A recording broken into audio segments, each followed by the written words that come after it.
মানকাছাৰত আৰক্ষীৰ নতুন আইন সম্পৰ্কে সজাগতা সভা দক্ষিণ শালমাৰা মানকাছাৰ জিলা মানকাছাৰ আৰক্ষী থানাৰ চৌহদত আব্দুল লতিফ ছোৱালী হাইস্কুলৰ প্ৰাক্তন অধ্যক্ষ তথা বিশিষ্ট সমাজকৰ্মী আশৰাফ আলীৰ সভাপতিত্বত ব্ৰিটিছৰ দিনৰে পৰা কাৰ্যকৰী হৈ থকা তিনিখন আইন ভাৰতীয় দণ্ডবিধি আইন ভাৰতীয় ফৌজদাৰী কাৰ্যবিধি আইন আৰু ভাৰতীয় স্বাক্ষৰ আইনক সমাপ্ত কৰি সমগ্ৰ দেশত আজিৰে পৰা কাৰ্যকৰী হোৱা ভাৰতীয় ন্যায় সংহিতা 2023 ভাৰতীয় নাগৰিক সুৰক্ষা সংহিতা 2023 আৰু ভাৰতীয় স্বাক্ষৰ অধিনিয়ম 2023ক লৈ ৰাইজৰ মাজত এক সজাগতা সভা অনুষ্ঠিত হয়।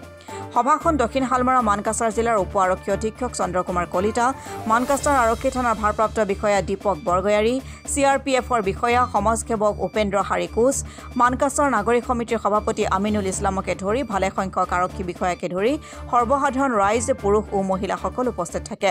সভাখনত মানকাছাৰ আৰক্ষী থানাৰ উপ পৰিদৰ্শক পূজা হাজৰিকাই দেশত প্ৰৱৰ্তন হোৱা নতুন আইনৰ সন্দৰ্ভত ৰাইজক বহলাই বুজাই দিয়ে। সভাখনত DSP চন্দ্ৰকান্ত কলিতা নতুন আইন সন্দৰ্ভত ৰাইজক অৱগত কৰে, লগতে অধিবক্তা সাহেব আলী ডাঙৰীয়াই ভাষণ প্ৰদান কৰে। আজি যি সজাগতা সভা এৱাৰনেছ মিটিং এখন অল ইণ্ডিয়াত চেন্ট্ৰেল গভৰ্ণমেণ্ট আৰু আমাৰ ষ্টেট গভৰ্ণমেণ্টৰ ফালৰ পৰা কৰিব দিয়া হৈছে। সকলোৱে জানক, আজিৰ পৰা যি ব্ৰিটিছে আমাৰ তিনিখন আইন প্ৰণয়ন কৰি ব্ৰিটিছৰ দিনৰ পৰাই আমি ভাৰতীয়সকলে এই আইনখন মানি আমাৰ দেশখন শাসন কৰি আছিলে। সেই ব্ৰিটিছৰ আইন তিনিখন নাম সলনি কৰি ভাৰতীয় নামেৰে নামকৰণ কৰি আজিৰ পৰা আৰম্ভ হ'ব আৰু এই তিনিখন আইনৰ যি নাম দিছে নামকেইটা ইতিমধ্যে আমাৰ উপৰোক্ত বক্তাসকলে কৈছে আৰু আমাৰ পূজা হাজৰিকাই আপোনালোকক ইয়াৰ ধাৰাবোৰ ছেকশ্যনবোৰ অৰ্থাৎ কৈ দিছে যিবিলাক সলনি হৈছে। মই কৰাৰ মূল উদ্দেশ্যটো হৈছে আমি যি আমাৰ স্বাধীনতা কালৰ পৰাই তিনিখন আইন ভাৰতীয় দণ্ডবিধি আইন ভাৰতীয় ফৌজদাৰী আইন আৰু ভাৰতীয় সাক্ষ্য আইন এভিডেন্স এক্টটো আমি এভিডেন্স এক্টত আমাৰ ন্যায়িক প্ৰক্ৰিয়া চলাই আহিছিলোঁ। আমি কোৰ্টত বিচাৰ ব্যৱস্থাৰ সন্মুখীন হৈছিলোঁ বা আমি এজন আসামিক এৰেষ্ট কৰিছিলোঁ, ইনভেষ্টিগেশ্যন কৰিছিলোঁ। সকলোবিলাক ন্যায় প্ৰক্ৰিয়াৰ গোটেইবিলাক বিষয় আমাৰ IPC ইণ্ডিয়ান পিনেল কোড 1860 আৰু ক্ৰিমিনেল প্ৰচিডিউৰ 1973 আৰু এভিডেন্স এক্ট 1872 মধ্যমতে আমি চলি আহিছিলোঁ। কিন্তু আজিৰ পিছত গভৰ্ণমেণ্টে যি আমাৰ লেজিছলেচাৰে যি নতুন আইন প্ৰৱৰ্তন কৰিছে সেই আইনকেইখন আপোনাৰ ইয়াত লিখাই আছে ভাৰতীয় ন্যায় সংহিতা, ভাৰতীয় নাগৰিক সুৰক্ষা সংহিতা আৰু ভাৰতীয় স্বাক্ষৰ অধিনিয়ম। ব্ৰেকেটত যিবিলাক আছে আমাৰবিলাক পুৰণা IPC, CRPC আৰু ইণ্ডিয়ান এভিডেন্স এক্ট, মানে এই পুৰণা আইনকেইখনক এই আইনকেইখনে আজিৰ পৰা বদলি কৰিব। ঠিক আছে, আজিৰ পিছত যদি কিবা ঘটনা ঘটে আপোনাৰ লগত বা যিকোনো মানুহৰ ভাৰতীয় এজন ব্যক্তিৰ ক্ষেত্ৰত ভাৰতবৰ্ষৰ ভিতৰত, তেতিয়াহ'লে আমি এই আইনকেইখনৰ ধাৰাৰ অধীনত, প্ৰচিডিউৰৰ অধীনত, পানিছমেণ্ট ছেকশ্যনৰ অধীনত আমি বিচাৰ ব্যৱস্থাৰ সন্মুখীন হ'ব লাগিব বা আমি ইনভেষ্টিগেশ্যন কৰিম বা এজন আসামীয়ে পানিছমেণ্ট পাব। ঠিক আছে, এই সম্পৰ্কে আপোনালোকৰ মাজত আমি যাতে এটা সজাগতা আনিব পাৰোঁ, সকলোৱে যাতে বুজা উচিত নতুনকৈ আইন এখন আহিছে। গতিকে এই সম্পৰ্কে আপোনালোকক নেতৃস্থানীয় কিছুমান মানুহক মাতি আনিছোঁ আৰু আপোনালোকৰো কাম হ'ব কি আপোনালোকে গাঁৱত গৈ বা 2-4জনক জানে এই বিষয়ে জনাই দিয়ে যে এতিয়া নতুনকৈ নতুন আইন ব্যৱস্থা আহিছে। এই আইন ব্যৱস্থা মতে আমি যি ন্যায়, এইটো ন্যায়টো হয়তো আমি সোনকালে পাম বা ভালদৰে আমি পাব পাৰিম। ঠিক আছে, এই সম্পৰ্কে আমি আলোচনা কৰাৰ কাৰণে আজিৰ সভাত উপস্থিত সন্মানীয় আমাৰ DSP ছাৰ, প্ৰমুখ্যকাৰী CRPFৰ ইন্সপেক্টৰ ছাৰ, আমাৰ থানাৰ সন্মানীয় OC ছাৰ, প্ৰমুখ্যকাৰী বিশিষ্ট ব্যক্তিসকল, মোৰ সহকৰ্মীবৃন্দ আৰু তথা আজিৰ সভাত উপস্থিত বিশিষ্ট ব্যক্তিসকল, নমস্কাৰ। মই SI প্ৰবেশনাৰ পূজা হাজৰিকা। যিহেতু আমাৰ OC ছাৰে অলৰেডি ক'লে যে আজিৰ পৰা আমাৰ যোনকেইখন পুৰণা এক্ট হয় সেই এক্টকেইখনৰ প্লেচত নতুন এক্টে আজিৰ পৰা যদি কিবা কেছ ৰেজিষ্টাৰ হয় সেই নতুন এক্টকেইখনৰ অধীনত কেছসমূহ ৰেজিষ্টাৰ হ'ব। মই বিতংকে মোৰ সম্যক জ্ঞানেৰে আপোনালোকৰ আগত যিবিলাক চেঞ্জেছ আহিছে specially women and related offence and child related offence মই তাৰ যিবিলাক চেঞ্জেছ আহিছে তাৰ ওপৰত মই দুটামান কথা ক'ব বিচাৰিম আৰু যিহেতু আমি সকলো লাৰ্ণাৰ হয় যিহেতু আমিও শিকি আছোঁ বস্তুবিলাকৰ লগত আমিও এতিয়ালৈকে ইউজ টু হোৱাই নাই তথাপিও যিমানবিলাক পাৰোঁ বা যিমানবিলাক বস্তু জনা হৈছোঁ সেই জনা বস্তুবিলাকৰ বিষয়ে আপোনালোকৰ ওপৰত মই দুটামান কথা ক'বলৈ আগবাঢ়িছোঁ চ' ফাৰ্ষ্ট অফ অল আমাৰ যোনটো পুৰণা IPC আছিলে IPCত যোনবিলাক আমাৰ পুলিচ অফিচাৰ হয় বা যোনবিলাক অলৰেডি পলিচিং কৰি আছে তেওঁলোকে অলৰেডি অৱগত হয় যে আগৰ পুৰণা যোনটো IPC আছিলে তাত টোটেল 511 ছেকশ্যন আছিলে কিন্তু এতিয়া যদি আমি চাওঁ নতুন যোনটো BNS আইন হয় চ' BNSখনত আমি বেচিকেলি 358 ছেকশ্যন আহিব চ' ফাৰ্ষ্ট কুৱেশ্যন এৰাইজ হয় এইটোৱে হয় যে আমাৰ যোনবিলাক ছেকশ্যন হয় এই ছেকশ্যনবিলাক কি আমাৰ কমি গ'ল নেকি মানে কোনোবা ছেকশ্যন আমি ইয়াৰ পৰা ডিলিট কৰি দিছোঁ তো ফাৰ্ষ্ট অফ অল মই কওঁ যে এই ছেকশ্যনবিলাক কোনো ডিলিট হোৱা নাই দুই এটা ছেকশ্যনৰ বাদে বাকী ছেকশ্যনবিলাক আমাৰ যোনটো BNS হয় BNS যোনটো আমাৰ ছেকশ্যন 2ত আহি গ'ল গোটেই ছেকশ্যনবিলাক আমাৰ 2A আহি গ'ল এলফাবেটিকেলি আহি গ'ল গোটেই ছেকশ্যনবিলাক আমাৰ এতিয়া যদি চাওঁ আগতে ডিছঅনেষ্টি বা ফ্ৰডুলেণ্টলি বা মুভেবল প্ৰপাৰ্টি চবৰে ডেফিনেশ্যনছবিলাক আমাৰ বেলেগ বেলেগ ছেকশ্যনত আছিলে আৰু এইটো আমাৰ কাৰণেও এটা অলপ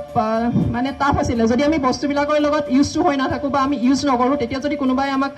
সুধি দিয়ে যে এই ছেকশ্যনটো কোনটো ছেকশ্যনত আছে এই ক্ৰাইমটো কোনটো ছেকশ্যনত আছে তেতিয়া হয়তো আমাৰ কাৰণে অলপ এটা টাফ আহিছিলে যে এইটো ছেকশ্যন আমি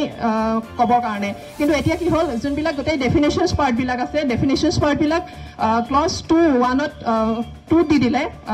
ছিষ্টেমেটিকেলি দি দিলে আৰু গোটেই যোনবিলাক ডেফিনেশ্যনছ পাৰ্ট হয় ডেফিনেশ্যনছ পাৰ্টবিলাক যেতিয়া 2A অহাৰ লগে লগে গোটেই মানে ছেকশ্যনছবিলাক অট'মেটিকেলি কমি আহিলে এণ্ড অলছ' যোনবিলাক আপোনাৰ অফেন্সবিলাক এতিয়া এলফাবেটিকেলি হৈ থাকিলে এলফাবেটিকেলি মিনছ ছাপ'জ ছেকশ্যন 2A আপোনাৰ ডেফিনেশ্যন ছাপ'জ এক্টৰ ডেফিনেশ্যন আহিলে এণ্ড ছেকশ্যন 2 ক্লজ 2 ছাপ'জ এনিমেলৰ ডেফিনেশ্যন আহিলে ক্লজ 2C ছাপ'জ আপোনাৰ কাউণ্টাৰফেইটৰ ডেফিনেশ্যন আহিলে 2/4 যেনেকৈ আপোনাৰ ডেথৰ ডেফিনেশ্যন আহিলে মানে গোটেই বস্তুবিলাক এটা ছিষ্টেমেটিক ৱেত এটা অৰ্গেনাইজ ৱেত আহি গ'ল গোটেই বস্তুবিলাক আৰু এতিয়া আমাৰ কাৰণে অকণমান ইজিয়ে হ'ব বস্তুবিলাক মনত ৰাখিবৰ কাৰণে আৰু নেক্সট যদি চাওঁ আমি ছেকশ্যন যোনবিলাক এতিয়া জেনেৰেল এক্সেপশ্যনৰ কথা কওঁ জেনেৰেল এক্সেপশ্যনছবিলাক আমাৰ প্ৰায় একেই আছে জেনেৰেল এক্সেপশ্যনবিলাক আমাৰ চেঞ্জ হোৱা নাই যদি মই প্ৰাইভেট ডিফেন্সৰ কথা কওঁ প্ৰাইভেট ডিফেন্সৰ লেংগুৱেজবিলাকো প্ৰায় একেই আছে দুই এটা লেংগুৱেজৰ দুই এটা অলপ চেঞ্জৰ বাদে বাকী মোৰ লেছ একেই আছে আৰু যোনটো আমাৰ 107 এবেটমেণ্টটো আগতে আছিলে 107ত IPC আৰু এতিয়া নতুন BNSৰ মতে 45 BNSত আহি গৈছে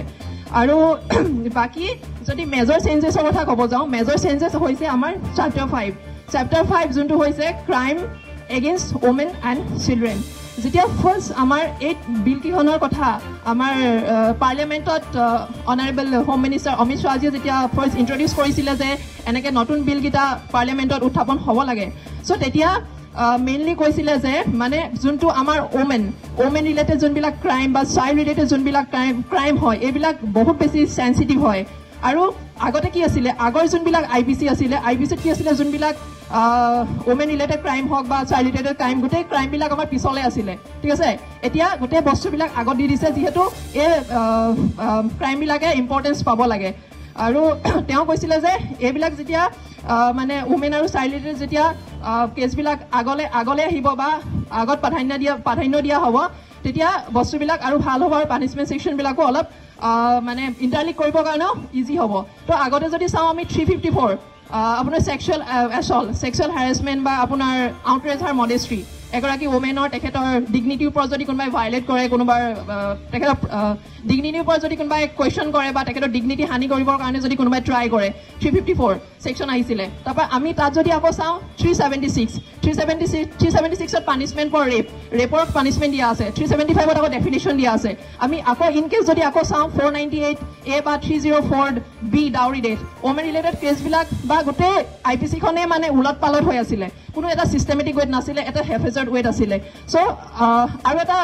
আছিলে IPC ছেকশ্যন 509 ত' 509টো এটা আপোনাৰ মেইনলি ওমেন ৰিলেটেড অফেন্সে হয় যদি কোনোবাই ওমেনক গালি গালাজ কৰে বা তেখেতৰ মানে প্ৰাইভেচি ভাইলেশ্যন কৰিব ট্ৰাই কৰে তেতিয়া আমি 509 IPC সেকশনটো আমি জেনেৰেলি লগাওঁ কিন্তু এতিয়া কি হ'ল গোটেই অফেন্সবিলাক আমি এটা সেকশনতে সেকশন 5তে পুৰা সিস্টেমেটিক ৱেত আমি আনা হৈছে তো এতিয়া কি হৈছে কোনো লিংক আপ কৰিবৰ কাৰণে মানে অসুবিধা নহয় 354 কোড আছে আৰু 509 কোড আছে সেকশনবিলাক মানে আগতে গোটেই মেছ আপ হৈ আছিল এতিয়া মানে এটা সিস্টেমেটিক ৱেত হ'ল এটা এটা আমাৰ প্লাস পইণ্ট হয় এতিয়া নতুন IPC মতে তো এতিয়া মই ক'ব বিচাৰিছোঁ নতুন যদি চাওঁ আমি আপোনাৰ 2013ত আমাৰ বহুতবিলাক গোটেই ক্ৰিমিনেল লবিলাক মেজৰ চেঞ্জেছ হৈছিলে মেজৰ চেঞ্জেছ এইকাৰণে হৈছিলে যে আপোনাৰ আমি এটা নিউজ পঢ়িছিলোঁ যে নিৰ্ভয়া গেংৰেপ কেছ চ' নিৰ্ভয়া গেংৰেপ কেছটোৱে গোটেই সমগ্ৰ ভাৰতবৰ্ষকে জোকাৰি গৈছিলে তো সেই গেংৰেপটোৰ পিছত আৰু এটা কেছ হৈছিলে ডাঙৰ 2018ত যোনটো হৈছিলে আপোনাৰ কাঠুৱা গেংৰেপ কেছ জম্মু এণ্ড কাশ্মীৰত তো এই গেংৰেপটো কেছ কাৰণে এটা মাইনৰ গাৰ্ল আছিলে মাইনৰ গাৰ্লক বহুতবিলাক হিন্দু মানুহে একেলগে ৰেপ কৰিছিলে চ' তাৰ পাছত সেই আপোনাৰ এটা ক্ৰিমিনেল লবিলাকত বহুত ডাঙৰ চেঞ্জ হৈছিলে আগতে ৰেপ ছেকশ্যন আপোনাৰ এটাই আছিলে কোনো বেলেগ হেৰি নাছিলে কিন্তু যেতিয়া এই 2013 আৰু 2018ত যেতিয়া আপোনাৰ ভাৰ্ডিক ওলালে এইবিলাক কেছ হৈ গ'ল কেছ হোৱাৰ পাছত আপোনালোকৰ তেতিয়া এই লবিলাক অলপ ক্ৰিমিনেল লবিলাক চেঞ্জেছ হৈ গ'ল ফৰ এক্সাম্পল ছাপ'জ কোনোবাই যদি 12 বছৰ বা আণ্ডাৰ 12 ইয়াৰ্ছ বা বিল' এইজৰ ছোৱালীৰ লগত কোনোবাই ৰেপ কৰে তাৰ কাৰণে পানিছমেণ্ট বেলেগ আছিলে ছাপ'জ কোনোবাই 16 ইয়াৰ্ছ এইজৰ ছোৱালীৰ লগত বা তাৰ বিল' ছোৱালীৰ লগত কোনোবাই যদি ৰেপ কৰে তাৰ কাৰণে পানিছমেণ্ট বেলেগ আছিলে কিন্তু এতিয়া কি কৰিলে 65 যোনটো এতিয়া যোনটো 65 আছে BNSৰ 65 BNSত আপোনাৰ ক্লজ 1 এণ্ড ক্লজ 2 দুটা কৰি দিলে যদি কোনোবা পাৰ্চনে এগৰাকী ছোৱালী যাৰ এজ 16 ইয়াৰ্ছ হয় তেখেতৰ লগত যদি কোনোবাই ৰেপ কৰে তেওঁ 65 BNSৰ ক্লজ 1 লাইবল হ'ব আৰু কোনোবাই যদি আণ্ডাৰ 16 কোনোবাই যদি 12 ইয়াৰ্ছৰ আণ্ডাৰ 12 বা বিল' দ্য এজ অফ 12 তেনেকুৱা ছোৱালীৰ লগত যদি ৰেপ কৰে তেতিয়া 12ত 65 BNSৰ ক্লজ 2ত পৰিব আৰু ইয়াতে পানিছমেণ্টটো হৈছে যে যদি 60 আগতে যোনটো 65 ক্লজ 1ত কি আছিলে যোনটো less than punishment for less than 20 years বা life imprisonment also' he is liable to fine আৰু এতিয়া সেইটো একে আছে 65 ক্লজ 1 যোনটো 16 ইয়াৰ্ছ এইজৰ যোনটো পানিছমেণ্ট আছে সেইটো লেছ দেন 20 ইয়াৰ্ছ বা গোটেই লাইফ ইম্প্ৰিজনমেণ্ট বা ফাইনটো থাকিব কিন্তু যোনটো 65 ক্লজ 2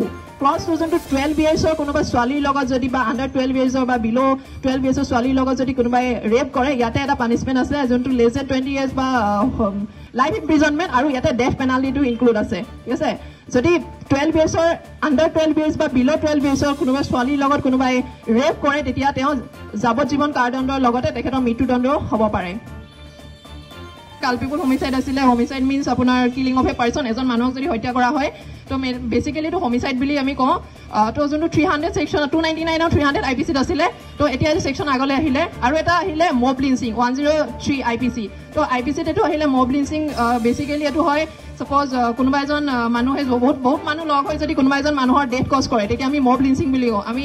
সকলোৱে জানো যে কাৰ্বি আংলঙৰ যোনটো অভিনীলৰ হত্যাকাণ্ড হৈছিলে সেইটো এটা মব লিঞ্চিঙৰে এক্সাম্পল হয় তো এটা মব লিঞ্চিঙৰ কাৰণে আপোনাৰ এটা ছেকশ্যন আহিছে নতুনকৈ BNSত আৰু এটা আহিছে আপোনাৰ এটা নতুন ছেকশ্যন টেৰৰিষ্টৰ ওপৰত আহিছে যোনটো টেৰৰিষ্ট এক্টটো আগতে ইনক্লুড নাছিলে টোটেলি যদি এতিয়া আপোনাৰ টেৰৰিষ্ট মিনছ বেচিকেলি আপোনাৰ ভাৰতৰ ছিকিউৰিটি বা ইণ্টিগ্ৰিটিৰ ওপৰত বা ইকনমিক ষ্টেবিলিটিৰ ওপৰত যদি কোনোবাই এটেক কৰে তেতিয়া আমি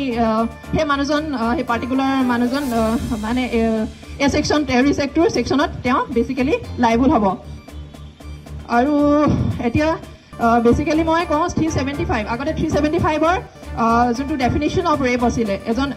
ৰেপৰ এটা ডেফিনেশ্যন আছিলে ঠিক আছে আৰু এতিয়া ষ্টাৰ্ট হৈছে আমাৰ BNSত 63 পৰা ষ্টাৰ্ট হৈছে BNSত তো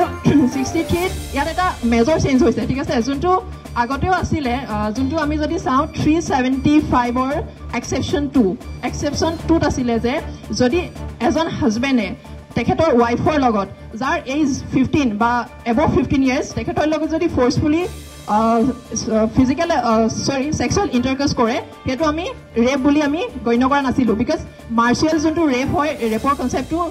আমি অলৰেডি মানে অফেন্স বুলি গণ্য কৰাই নাছিলোঁ তেতিয়ালৈকে কিন্তু কি হ'ল এতিয়া যোনটো মাজতে এটা জাজমেণ্ট আহিছিলে সেই কেছটোৰ ওপৰত যোনটো union independent of thoughts BS union of India বুলি এটা জাজমেণ্ট আহিছিলে চ' জাজমেণ্টটো তেতিয়া সুপ্ৰিম কোৰ্টে এটা ভাৰ্ডিক্ট দিছিলে যে নাই এই এজটো আমি 18 years কৰিব লাগে 18 years তেতিয়াই হৈছিলে কিন্তু IPC তেতিয়ালৈকে ইনক্লুড কৰা নাছিলে যে 18 years হ'ব লাগে বুলি কিন্তু BNSত এইটো নতুনকৈ ইনক্লুড হ'ল যে 63 এক্সেপশ্যন ক্লজ 2 ইনক্লুড হ'ল যদি কোনোবা হাজবেণ্ডে তেখেতৰ ৱাইফক ফ'ৰ্চফুলি ইণ্টাৰক'ৰ্চ কৰে ঠিক আছে ছেক্সুৱেল ইণ্টাৰক'ৰ্চ কৰে এইটোক আমি ৰেপ বুলি কনচিডাৰ নকৰোঁ এইটো মেইন কিয় হ'ল যদি আমি কুৱেশ্যন কৰোঁ বহুতে কুৱেশ্যন কৰিছিলে কিয় এইটো মানে 18 years কৰা হ'ল তো 18 years এইটো কাৰণে কৰা হ'ল বিকজ ক'ৰবাত নহয় ক'ৰবাত আৰ্টিকল 14 সংবিধানৰ ভায়লেশ্যন হৈ আছিলে আগতে ঠিক আছে ভায়লেশ্যন কেনেকৈ হৈছিলে যোনটো equality of rights and equal protection of law আছে আৰ্টিকল 14ত চ' ভায়লেশ্যন কেনেকৈ হৈ আছে ছাপ'জ যদি মই কওঁ এগৰাকী চাইল্ড মিনছ যাৰ বয়স 18 বছৰ হোৱা নাই যাৰ এজ লেছ দেন 18 years তেখেতৰ লগত যদি এগৰাকী ছোৱালীৰ লগত যদি কোনোবাই শাৰীৰিক সম্পৰ্ক কৰে ছেক্সুৱেল ইণ্টাৰক'ৰ্চ কৰে সেইটো অলৰেডি অফেন্স মানা গৈছিলে ঠিক আছে সেইটো পক্সো এক্টৰ আণ্ডাৰতো আহিছিলে অফেন্স মানা গৈছিলে কিন্তু কি হ'ল আনমেৰিড কিন্তু যদি মেৰিড হয় মেৰিডত আকৌ কি কৈছে আগত কৈছিলে যে যদি তেখেতৰ এজ 15 বছৰ হয় তেখেত যদি বিবাহিত হয় আৰু তেখেতৰ হাজবেণ্ডে যদি 15 বছৰ বা এবভ হ'লে যদি তেখেতৰ হাজবেণ্ডে তেখেতৰ লগত ফ'ৰ্চফুল ইণ্টাৰক'ৰ্চ কৰে সেইটো ৰেপ মানা নাযায় তো ক'ৰবাত নহয় ক'ৰবাত এটা এইটো ডিছক্ৰিমিনেট হৈ আছিলে যে তাত আকৌ 15 বছৰ আনমেৰিড উমেন হ'লে সেইটো অফেন্স হ'ব আকৌ মেৰিড উমেন হ'লে এইটো আকৌ অফেন্স নহয় এইটো কেনেকুৱা কথা চ' ক'ৰবাত নহয় ক'ৰবাত আৰ্টিকল 14 ভায়লেশ্যনছ হৈ আছে তো সেইটো বেছিকৈ আগতেও কৈছিলে অলৰেডি ভাৰ্ডিক্টটো আগৰ IPCতে ওলাইছিলে বাট এতিয়া নতুন BNSত সেইটো এড হৈ গ'ল মানকাছৰ পৰা মিজানুৰ ইছলামৰ ৰিপৰ্ট অসম টুডে